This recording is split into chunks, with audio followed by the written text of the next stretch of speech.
실제로 이런 중장년층에서의 인슐린 분비 능력을 보면 서양인의 인슐린 분비 능력의 한 30에서 40% 정도 수준밖에 안 된다. 이렇게 보고 이 근육과 간에 우리가 탄수화물을 한 1kg 정도 저장을 하거든요. 그거를 잘 넣었다 빼야 또 이제 당 조절이 잘 되는데 이제 그런 것들이 부족하다 보니까 당뇨가 많이 오게 된 겁니다. 조금 설명을 한번 더 해드릴게요. 동일한 크기는 아니고요. 두 개 컵 차이 보이시나요? 큰 컵과 작은 컵을 준비를 했거든요. 이게 서양인의 췌장, 이게 한국 사람의 췌장이다라고 생각해 보시면 될 것 같아요. 그런데 서양인 같은 경우는 사실 이만큼 많이 먹고 당이 콸콸콸콸 넘친다고 해도 췌장에서 충분히 받아줄 수가 있어요. 자, 같은 양의 오렌지 주스를 준비를 해서 우리나라 사람들 췌장에 부어보면 넘치네요. 진짜. 넘치겠죠? 아이고, 어떡해. 심지어 다 담지도 못했어요. 지금 이렇게 비유가 된다고 보시면 되는 거예요. 그러니까 서양인 사람들의 큰 췌장과 큰 근육량은 많이 먹고 당이 좀 많아도 충분히 커버를 할 수가 있지만 우리나라 사람들의 작은 체구로는 이 정도를 커버하기가 굉장히 어렵기 때문에 당뇨가 더 쉽게 생길 수가 있다는 거죠. 아니, 같은 체구인데 췌장의 크기가 정말 확연하게 다릅니다. 자, 한국형 당뇨가 생기는 두 번째 이유는 뭔가요? 자, 두 번째 이유는 식습관이 많이 바뀌었기 때문에 온 겁니다.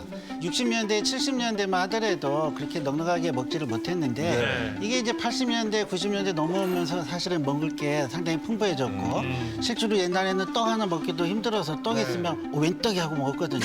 요즘은 떡이 너무 없네요. 웬 떡이야? 그럴 정도 옛날에는 떡도 드물었는데 지금 빵, 떡, 뭐 과자 해가지고 실제로 한국 밥상에서의 이런 특히 고기 같은 경우도 옛날에 비해서 6배 이상 늘었다 하고요. 이런 탄수화물류의 이런 이 간식류나 식사도 엄청나게 늘었거든요.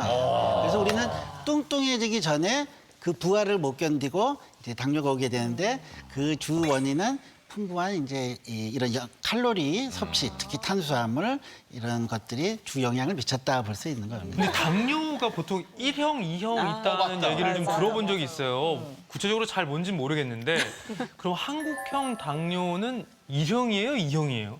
한국형 당뇨는 그렇게 만만하지 않습니다. 예. 1형도 아니고 2형도 아니고요. 그래요? 이른바 1.5형이라고 해요. 그게 있어요? 1.5형이요. 그럼 1.5형이면 1형의 뭐 나쁜 거, 뭐 2형의 나쁜 거 이렇게 섞인 건가요? 이 쥐가 아, 왜냐면 나쁜 거라고 하니까. 그런 거예요? 잘 아시네요. 네.